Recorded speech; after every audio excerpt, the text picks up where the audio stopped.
Welcome to the Energy Builders Network. Our website is located at www.energybuilders.net. This video is intended to provide instruction in the assembly of the EBN dry cell. The device pictured is our 6-inch kit, but frankly, the assembly procedure is the same for any of these devices.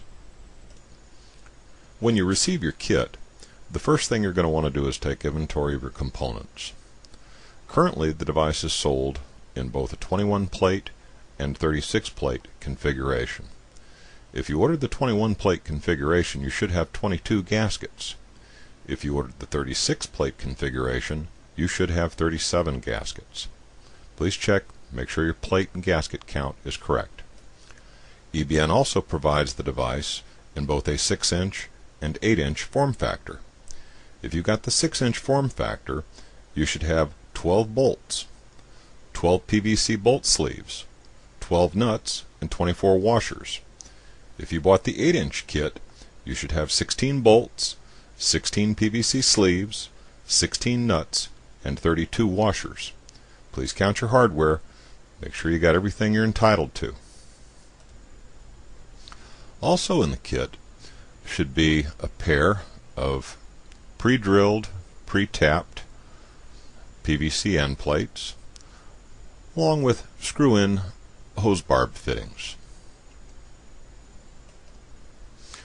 The barb fittings are made of brass. The plates are made of 20 gauge 316L grade stainless steel.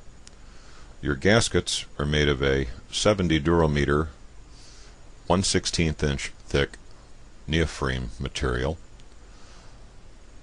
The little sleeves that go over your bolts, those are made of PVC, and the various hardware pieces are made of stainless steel.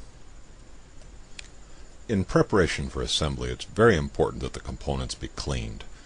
As they ship to you, they probably have a coating of light machine oil on them. This needs to be removed.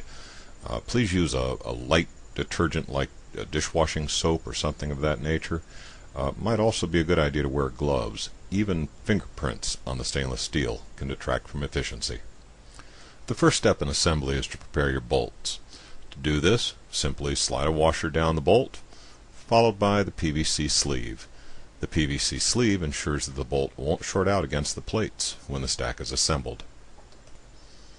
Once all your bolts are prepared, grab one of your end plates. Now, most of the fellows we know seem to like to have the nuts protrude from the device on the same side as the barb fittings.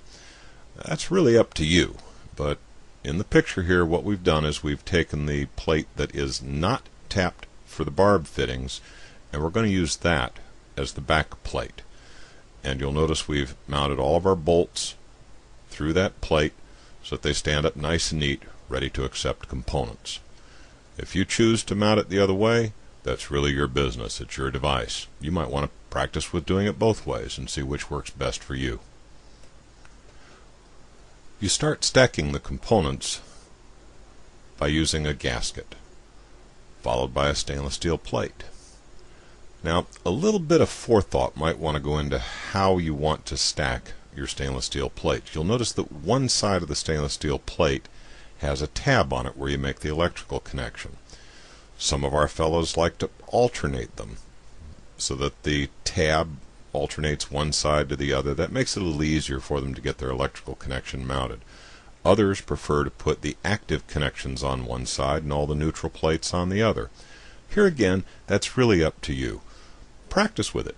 See which configuration works best for you.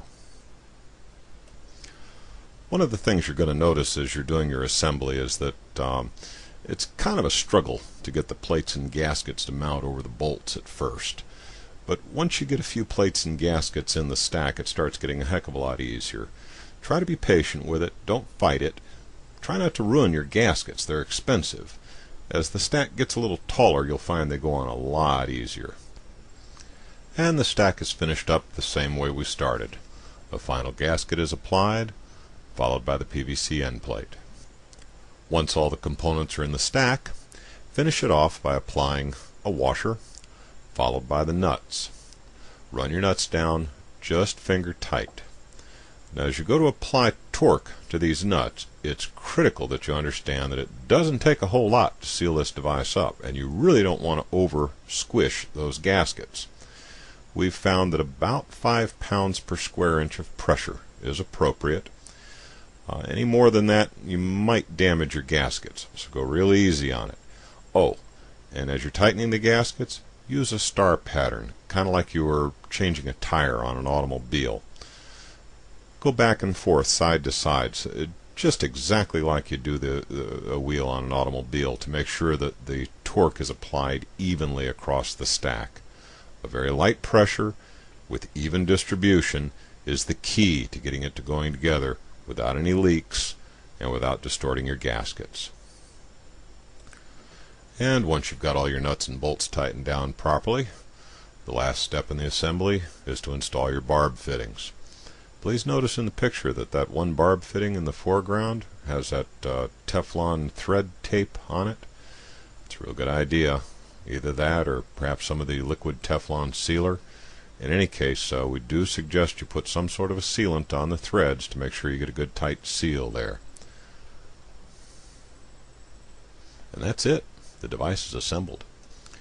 In this side view, you can see how the plates have been stacked in the example device, to where all of the active plates, the ones that will carry an active connection, are on one side. There's plenty of space between those connections, so there's a lot of room to make the connection easily. And of course all the neutral plates are on the opposite side of the device. This seems to be the preferred way to do it, but it's really up to you. Experiment with it. See what works best for you. This picture gives you an example of what it might look like if we reversed our bolts and decided we wanted the barb fittings come out the front of the device, but we wanted the nuts to be on the back. The device will go together in a number of different ways, so don't be afraid to put some of yourself into it and make it your device. We at EBN hope you enjoyed this presentation, and we very much appreciate your business. Thank you so much for watching, and have a good day.